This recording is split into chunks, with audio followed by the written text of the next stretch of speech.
Confined space entries are never routine. You may use the same equipment, run the same tests, and even work with the same crew. But the conditions you face inside are different every time. Low oxygen levels, gas leaks, and toxic fumes are hazards that can knock you out in a heartbeat.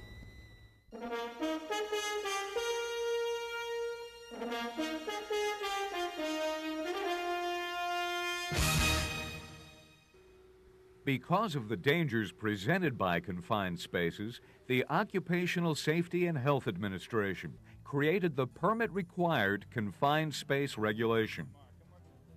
Confined spaces are spaces that are large enough for a person to enter, but access to the space is physically limited or restricted. They are large enough to work in, but are not designed for continuous use.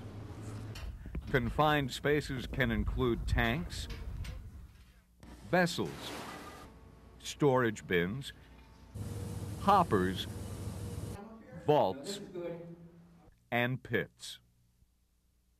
There can be a number of different types of hazards associated with confined spaces.